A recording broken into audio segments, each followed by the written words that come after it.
Hi, this is Kimberly. Some bonehead left a comment on the video I put up the other day about the nurse and the gloves and cross-contamination. I'm going on because some dimwit said, quote, "I'm unsubscribing from any channels drinking the Kool-Aid. This is complete nonsense," end quote. Okay, but what fucking Kool-Aid am I drinking? The don't be a dumbass one? In that case, yes, I am. My doctor told me to stay hydrated. Why don't you just blast off? Piss the fuck off. Get out of my face. I just put it up because I liked her presentation. If you're a fucking dumbass, you're a fucking dumbass. No matter how many videos I put up, well, you're probably too fucking obtuse to even come and watch it and glean any information from it. You're a lost cause, a hopeless case, beyond help, beyond hope, lost in advance. That train has left the station. It would be like beating a dead horse. You are a zero sum and a recipe for disaster. Why would I plow the sand? You're a bootless errand. So just fuck out of here with that shit. But really, I'm just yanking your chain. Just, damn it, don't be rude. I fucking hate rude. I can be rude. Fuck out of here, though. In today's video, I'm going to pick up with the timeline that I've been struggling to do. Now that I'm on the mend, it doesn't seem quite as hard. I do that to myself every single time I'm getting sick or having a fibromyalgia flare. It's not until after the fact that I realize why I was finding everything or everyone to be so difficult. Just as soon as I got some antibiotics and a few hits off the inhaler and some hot chicken soup into me, I made a formal apology to my husband for being a bitch. Well, more so than beyond the usual. But he pretended not to hear it the first time, so he made me repeat it. Fair enough. I also let him off the hook that it was not necessary for him to feel guilty for not wanting to come inside of the ER with me, as they were only letting in those of us that were dying. He finally told me, "Yeah, I know, I saw these people being turned away without their person that was crying and coughing and wearing pajamas. It's a little game my husband and I play. Keeps things lively and shit. We let it count as foreplay now."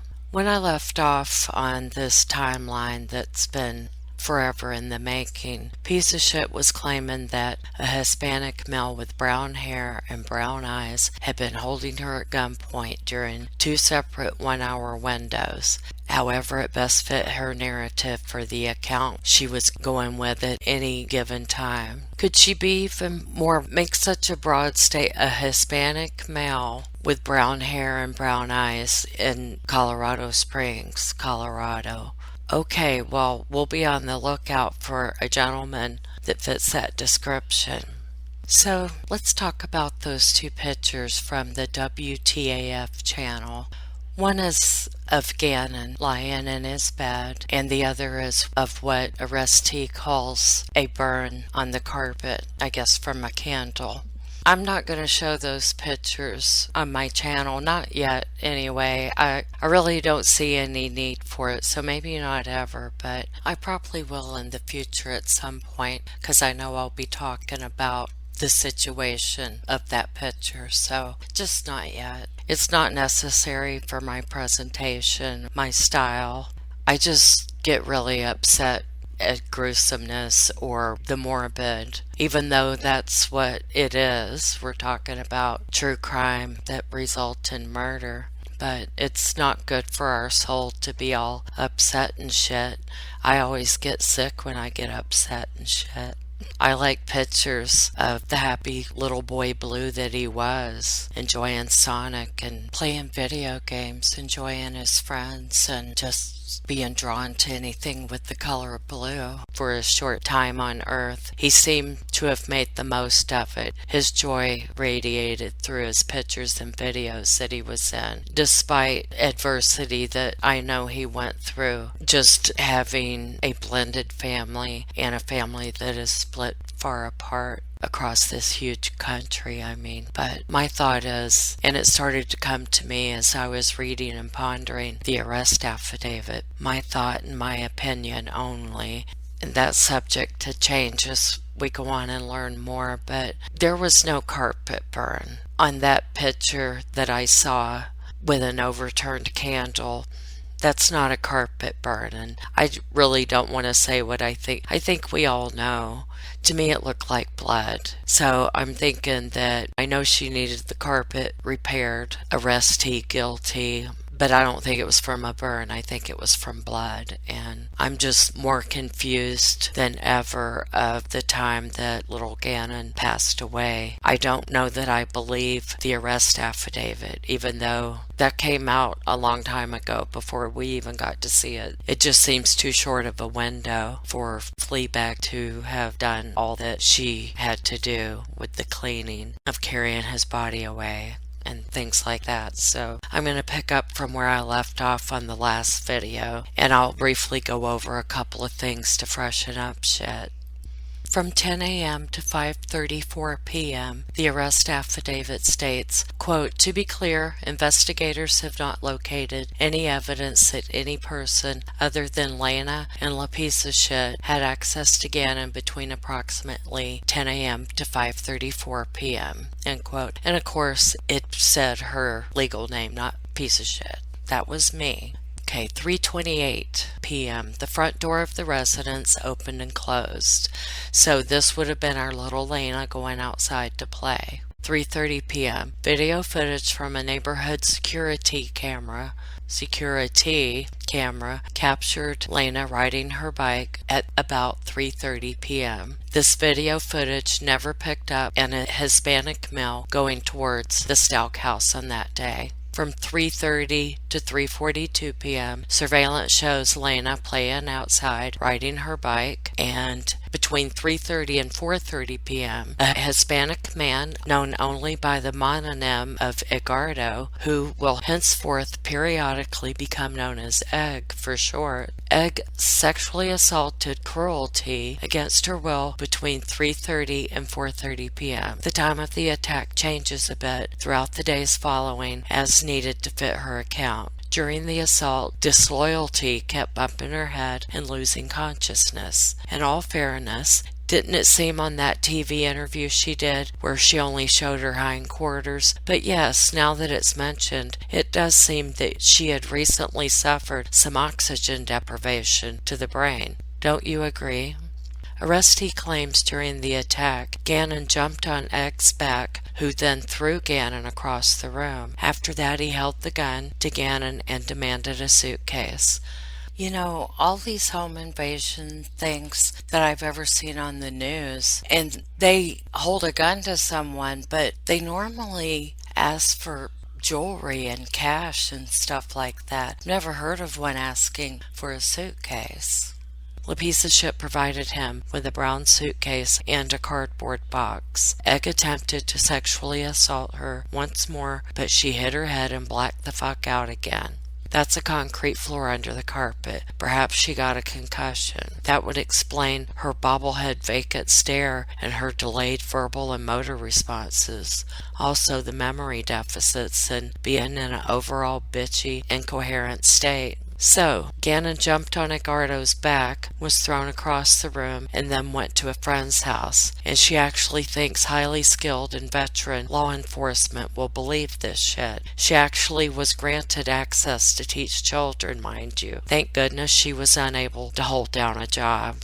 Line 95 of the arrest affidavit says, investigators also reviewed piece of shit's phone records during the time period of the alleged rape from 3:30 to 4:30 p.m. on January 27th, 2020. During this time period, piece of shit had phone activity to include an outgoing phone call and numerous iMessages, which are text messages using an iPhone, of course. She had numerous texts to Mr. Stauch and to Harley, namely to discuss purchasing a new set of headphones for Albert. These text messages occurred from 3:41 p.m. until 4:20 p.m. 3:55 p.m. Al Stauch sends a message to Gannon's phone, quote, "Hey buddy," end quote. This message was not read until 7:40 p.m. Investigators say it's likely that Gannon was already murdered by piece of shit at the time Albert sent the message. 4:42 p.m. Based on exterior video footage, Harley, Letecia daughter, arrives home from work in her white VW Jetta. She doesn't even go into the house. She just picks up Lena, who of course was riding her bike, and they both leave the residence. 4:52 p.m. Text message from piece of shit to Harley's cell phone. The text reads, quote, "Carpet powder, 2 things, baking soda, trash bags," end quote. Also on the receipt was a purchase for baby oil, baby lotion, cotton rounds, and bubble gum. These are just incidental purchases. The affidavit states the items Letecia asked her daughter to buy were likely used to clean up the murder scene. Bloodstains were found in Gannon's bedroom, on his mattress, carpet, baseboards, and electrical socket by his bed. Baking soda and vinegar are common household items that are efficient in removing blood stains. Investigators conducted open-source internet searches that revealed vinegar is one of the most common items used to clean blood stains, and that when baking soda is applied to blood stains prior to vinegar, it has an efficient effect in removing the blood stains. While the purchased items, such as vinegar and baking soda, are common and in no sense illegal on their own, the timing of the purchase of these items and Gannon's suspected murder are beyond coincidental.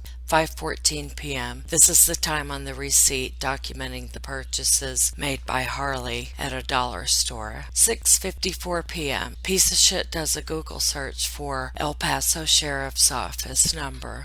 At 6:55 p.m., piece of shit calls 911 to report her stepson Gannon missing from their Colorado Springs home. She told police that Gannon Stauch left on foot to play at a friend's house and never returned. He should have been home around 6 p.m. After calling, she was instructed to call the non-emergency line. You know, at the time, law enforcement did not know this child had been murdered. However, they were informed that this little boy was missing. In January, in Colorado, an 11-year-old little boy. The sunset in Colorado Springs on that day was at 5:15 p.m. AccuWeather for that day states the temperature high was 47 and the low was 27. The next day was 44 and 24. Liarrhea's story grew taller and taller and changed dramatically over the following days. Arrestees said Gannon was supposed to be home an hour ago around 6 p.m. She was unable to locate him at his friend's house, allegedly. Rejectee's story just took off from there and dramatically changed, as I said, multiple times over the coming days.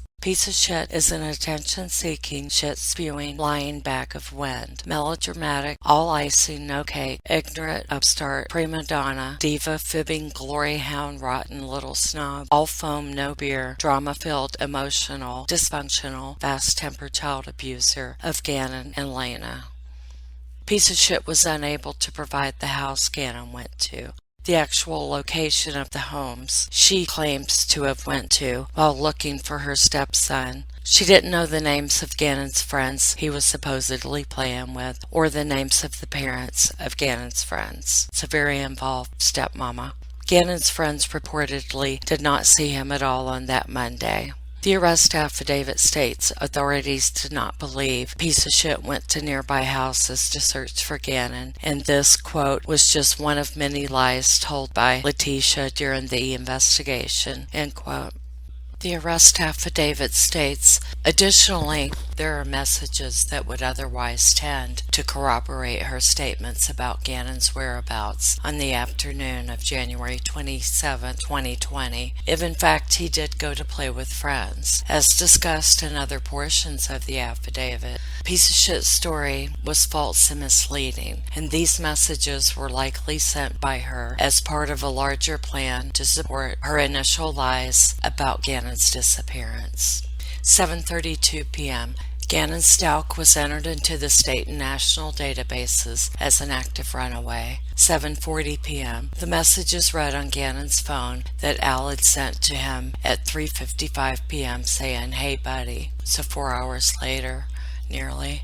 Yeah, Naughty had time to check phone messages and do a bit more cleaning because law enforcement wouldn't be there for another 2.5 hours. 10:09 p.m. Deputies respond finally to 6627 Mandan Drive. 𝓍𝓼𝓼𝓼 provided verbal consent for deputies to search the house for Gannon. Deputies conducted a limited search of the residence and took a report from 𝓬𝓱𝓪𝓷𝓭𝓵. They were unable to locate Gannon within the house. Some of the interactions between the responding deputies and 𝓬𝓼𝓼 were captured on body-worn cameras. I can't wait to see that shit. I hope we do get to. Forgive me. I know this is protocol, but say Gannon really did run away, or perhaps had been abducted while coming back from his friend's house. Suppose 𝓬𝓲𝓷𝓭𝓵 didn't murder him, but don't you think all the family members had already turned the house upside down? I'm just venting. I mean, why the casual lackadaisical bullshit response to this? I don't get it. A child was missing. We all know what happened now, but not fully, but you know what I mean. Law enforcement, Al and Landon, none of them knew where Gannon was, and they were petrified. Law enforcement wasn't, but Al and Landon were. But don't you think all of the family members had already turned the house upside down? I do know that children have indeed been found hiding in the house before. And again, the deputy showed up at 10:09 p.m., 3 fucking hours after receiving the 911 call. And to me, it is an emergency call. They couldn't connect her to the non-emergency number. I mean, the whole thing just sounds stupid as shit. Why wouldn't you call 911 when there's a missing child, even if you are a piece of shit grouch? Deputies observed the Volkswagen Tiguan, known to be leased and utilized by a piece of shit. The Tiguan was backed into the garage. The position of it in the garage is significant, specifically because of the confirmed presence of Gannon's blood in the garage below the area where the rear hatch of the Tiguan would be, and later finding of a positive reaction of Blue Star reagent, indicating likely presence of blood on the Tiguan's rear bumper. Again, it took 3 goddamn hours to respond to the call of a missing little child. Deputies did go into Gannon's basement bedroom. Included in the affidavit are images of Gannon's bedroom, comparing the conditions of Gannon's bedroom on January 27th at 8:13 a.m. and just after 10 p.m. on the same day. They are of bad quality, so I can't show them to you. There are pictures that have come out recently, but I would just rather not. Investigators state that the photo comparisons are significant for many reasons, and the corner of the bedroom where the head of Gannon's bed is a visible key area. The placement of Gannon's bed is in the immediate location where the blood was found on the wall, the carpet, and on the concrete below the carpet. A large volume of blood appears to have been in that area. For the purposes of comparison between the images, it appears that although the sheet may or may not be the same, the blankets are different, and the pillowcase, if not the whole pillow, is different. A logical explanation for the missing bedding is that they were saturated in blood after Gannon's murder, and were removed by 𝓬𝓲𝓷𝓭𝓵 to clean up the murder scene. Furthermore, investigators were unable to locate the bedding in the Stauch residence during any of the approximately 5 searches of the residence. Another photo was recovered from piece of shit cell phone that shows Gannon's bed was not pushed directly against the wall by the head of the bed. This photo articulates the ability for blood to get into the walls, onto the walls and floor in the corner of the bedroom. Albert stated the positioning of the bed in those pictures is unusual, and the bed is usually pushed against the wall. Deputies that responded to the home on January 27th did not notice blood stains in Gannon's bedroom, and in order to cover their asses, they would like it to be noted that the initial report was that Gannon had left the home and had not returned. Well, you know, it was no damn dire emergency to them anyway for waiting 3 fucking hours to show up for a missing child, a little boy. As additional information was developed, More forensic searches of Gannon's bedroom were conducted, which revealed the aforementioned evidence. There were small traces of blood found in the depressions of the drywall and paint texture that piece of shit failed to remove when she cleaned the murder scene. So, are you saying that 𝓲𝓷𝓼𝓲𝓽𝓵 is more shrewd than the El Paso Sheriff's Office? Surely you jest. But wait, this is the true truth, just like Fuckface Watts finally told the true truth. Get a load of this bullshit that, according to guilty, arrestee, cruelties, piece of shit's 4 different modified versions of everything that occurred on January 27, 2020. Everything that Chatty offered as a quality excuse for her batty suspect behavior. I've titled this, What Ha Happened Was...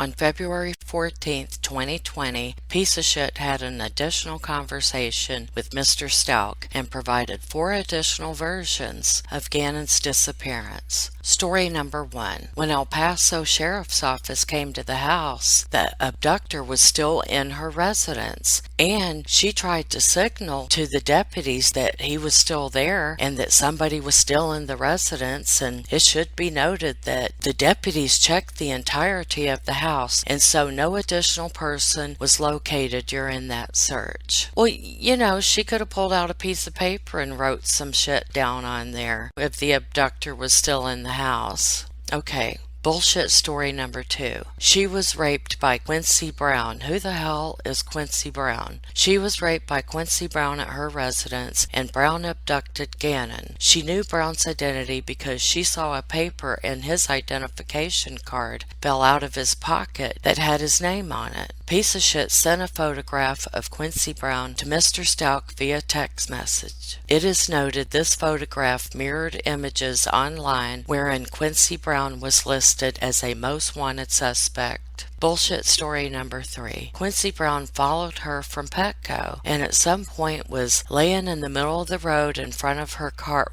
What? Was laying in the middle of the road in front of her car. When Piece of Shit stopped to avoid running the man over, he jumped into her car and made her take him home and then raped her. What, to his home or to her home? Okay. Horseshit story number 4. Piece of Shit and Gannon were near County Line Road / Highway 105 in northern El Paso County on January 27th. Gannon was riding a bicycle in that area and fell off, hit his head, and was then abducted by Quincy Brown. In this version of events, Quincy Brown was driven by a man named Terrence. Okay, so Gannon missed school because he was sick, so she took him to County Line Road to ride his bike. He falls off, bumps his head, and he's abducted. Okay. So, there will be supplements and shit to these wild stories in coming videos. So keep coming back, please. Piece of Shit has lots of logical reasons and explanations for everything. As a batty individual with Liarrhea, she always has a quality excuse and can effortlessly justify and rationalize nearly any damn thing. Keep yourself safe and healthy. I love the social distancing regulation. It's a good excuse to keep people at bay. You know, he's not social distancing and point and everybody will gasp in horror and rush you to safety. But anyway, thank you for cheerfully adapting to these times, even though it's really starting to piss you off. It was weird being out the other day going to the emergency room. I kept saying, take me home, even though I did have a valid excuse. I was seeking medical treatment and pursuing a medical test, the COVID-19 rapid test, that may or may not give you a true result. And that will be the end of this video. Bye, 𝓤𝓲𝓼𝓲𝓽𝓵. Much love and peace. Thank you for listening.